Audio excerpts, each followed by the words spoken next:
O Abel, que não tem culpa de nada, é o menos culpado, estava em casa, esperando a final da Libertadores, e assentou um pedido com uma grandeza enorme, porque ele tem um patrimônio para zelar pelo Inter e, de alguma maneira, mesmo que o torcedor não coloque nele a culpa de um eventual rebaixamento, ele teve a grandeza de se submeter a isso, né? A tudo que está acontecendo, a ser o técnico na beira do campo, depois de uma derrota terrível, de talvez ser o técnico na beira do campo de um rebaixamento.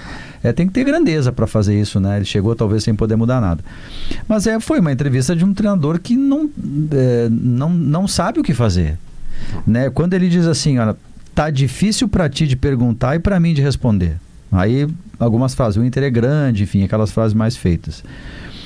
Ele diz também que gostaria de ter mais clareza para me expressar, né? Não foi abordada nenhuma questão tática, por que fez isso, por que fez aquilo, porque o cenário assim, ele é tão negativo que essas questões até parecem menores agora, né? Então a entrevista do Abel foi a entrevista de uma pessoa que não tem culpa de nada, como eu disse, mas ela não sabe assim, o que vai fazer, o que dá para fazer, né? Porque ele tentou fazer tudo nesse jogo e as coisas não aconteceram em nenhuma medida. Uma eventual melhora no segundo tempo, quando saiu um zagueiro, entrou mais um atacante posicionado na área. Isso decorreu também do São Paulo já estar com o jogo garantido, né? Não precisava se expor tanto. Enfim, a questão assim, central do Inter talvez o Inter vá depender de um Bragantino que joga muito pouco, porque o Inter não consegue fazer, do ponto de vista coletivo, nada. Essa questão que a gente usou aqui antes ali do milagre, o milagre é uma expressão que ficou meio cunhada, né, Vaguinha, no futebol, que é meio que assim um jeito de dizer algo que é muito difícil, muito impossível, porque se a gente for tratar do milagre assim, literalmente, não existe milagre, né? Não existe, né? Isso é uma coisa que não acontece, né? No mundo real, sempre que algo que ninguém imaginava que fosse acontecer, acontece, é fruto do imponderável, né? Um time muito ruim ganhar de outro time muito bom não é exatamente um milagre, né? É um imponderável apenas, é só uma expressão do futebol. E eu acho que o Inter está nesse campo aí. Não tem nenhum indicativo. O Inter fez tudo errado desde o começo, são vários erros repetidos. A entrevista do Bisol, assim, é um pouco um pronunciamento. Um pronunciamento, um pronunciamento que não tem sentido, sabe? Deixa eu colocar alguns pontos aqui achar que nada contra o Bisol, sabe? Enfim. Mas assim, se você achar que um pronunciamento seu vai mudar algo e gerar algum fator de mobilização, nesse momento não ter assim, muita noção do que ele está fazendo ali, representa, o tamanho, até o cargo do vice-futebol nesse novo organograma do futebol brasileiro. Assim, o Inter está completamente perdido, ele não consegue mais pensar. Eu não acho... pensa mais. Eu não acho francamente assim, Diogo, eu não acho francamente que o Bisol tenha a pretensão de achar que o pronunciamento dele vai impactar alguma coisa ou vai mudar alguma coisa. Tá? Agora, me parece muito mais uma ideia da direção que até estabelece uma espécie de rodízio de dirigentes. Já falou o Mazuco, já falou o Bisol, já falou o D'Alessandro, já falou o Barcelos, para que tenha alguém da direção se manifestando nesse momento em que o Inter, mais uma vez, é esculachado dentro de campo. Porque o Inter fez uma mobilização monstruosa para tomar 3 do São Paulo num jogo que era decisivo e importante.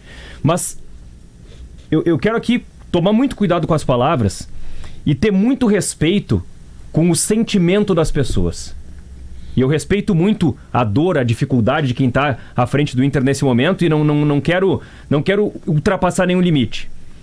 Mas no momento em que o Bisol, que é o vice de futebol do Inter, vem para uma coletiva com os olhos marejados, praticamente chorando na entrevista, e diz que ainda tem convicção de que o Inter vai buscar e terá que ser com esses jogadores, com essa comissão, com essa direção, com todos, que fala como um representante do clube e do departamento de futebol, reconhece o pouco crédito que tem, mas aí ele pede que o torcedor esteja junto por esse treinador maior que vem fazendo um sacrifício, que o torcedor possa se fazer presente, e a gente tem grande responsabilidade de fazer o resultado em casa. E se Deus quiser... Ou seja, todas as mobilizações foram feitas até agora. Agora a mobilização é para Deus. Não, mas o Vitão disse isso também, né? Enquanto tiver 1% de chance, 99% de fé, o Inter tá se apegando nisso. Mas pra mim o ponto é o seguinte, Diogo. Uma das figuras, o departamento de futebol do Inter, que também é responsável por colaborar com o aspecto mental de um grupo, deu uma entrevista que é o retrato do rebaixamento. Eu sinceramente, depois das entrevistas, tá? Eu acho que o torcedor que estava na dúvida, ele fez uma opção de não ir pro Beira-Rio. O que estava na dúvida, né? O que está decidido aí, ele vai ir. Mas o que estava na dúvida, depois das entrevistas, eu achei que o Abel, de alguma forma, ele jogaria para cima. O Abel é um cara que acredita muito, tem muita fé, né? E é o que a gente está se abraçando aqui. Mas o Abel foi muito realista e na pergunta do Taigor, o Abel foi muito sincero. E falou sobre comportamento dos jogadores dentro de campo, né? Então, eu esperava mais, assim. Eu esperava que houvesse ali pelo menos na palavra, mas nem na palavra veio a reação. Uhum. Nem na palavra. Não. Porque é de jogar toalha, Vaguinho. Porque o discurso, vocês poderiam estar dizendo assim, é da boca para fora, o torcedor em casa interpretando. Isso aí é da boca para fora. Mas nem isso teve. Nem isso teve. Tá? Então, assim, fiquei muito preocupado. Muito preocupado. Se eu não joguei a toalha, olha, eu consigo interpretar que lá dentro me parece que a toalha... Nas entrevistas só faltou isso.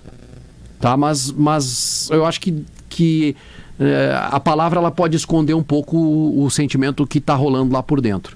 Que me deixa muito triste, muito, muito preocupado. Porque eu tô sendo genuíno aqui. Eu tô sendo genuíno. Vocês podem dizer, a Vaguinha tá cego. Mas eu tô acreditando. Eu não tô achando um absurdo acontecer a combinação. Não tô. Pelo pouco que eu conheço de futebol, eu acho o Botafogo mais time que o Fortaleza. E acho que o São Paulo vai conseguir tirar um empate do Vitória. E dentro do Beira-Rio, se um dia eu achar que o Inter não pode ganhar do Red Bull Bragantino, aí eu largo. Então, só que eu esperava que esse discurso reverberasse, ou pelo menos viesse algo semelhante lá de dentro. Deixa eu entrar e não aqui. veio. É que eu não esperava.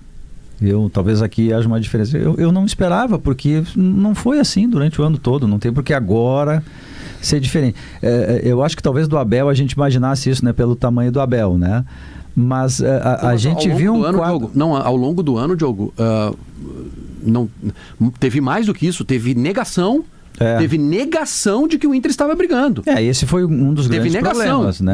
Não é assim, não foi uma questão de não acreditar. Não, teve negação de que o Inter estaria nessa o que é situação. mais grave ainda, né? Porque o Inter demorou para mim, a ficha do Inter só caiu de vai ter rebaixamento mesmo.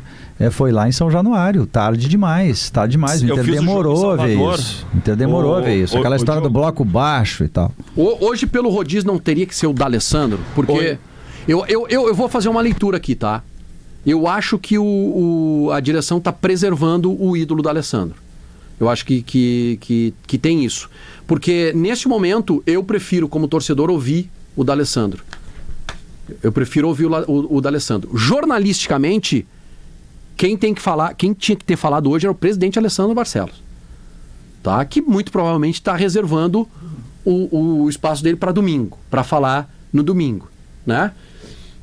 Mas hoje, a palavra do D'Alessandro, né, eu acho que tocaria mais o torcedor. Então, mas olha, eu fiquei... vocês acompanharam aqui desde o segundo tempo. Não, tu bruxou, Vaguinha? Eu tava assim, sabe? Realmente, olha, dá. Mas... jogou lá pra baixo. É que nessa hora é o seguinte, Diogo, quando o barco tá afundando, se tu olha pro marinheiro, pro cara que comanda ali o navio, e ele tá desesperado, tu pensa, olha... Mas os indicativos visíveis que a gente tem é de que o Inter não consegue pensar. É jogador discutindo em campo, tomou 5 num jogo, tomou 3 no outro jogo, né? O Abel falou que os jogadores têm de fazer algo. Um tá jogando a culpa pro outro, É isso que está acontecendo. Eu acredito até que não teve nem esse raciocínio, assim, de, não, agora vai falar fulano porque vamos preservar. O Inter não está conseguindo pensar em nada. É por isso que eu não acredito numa reversão do Inter, né?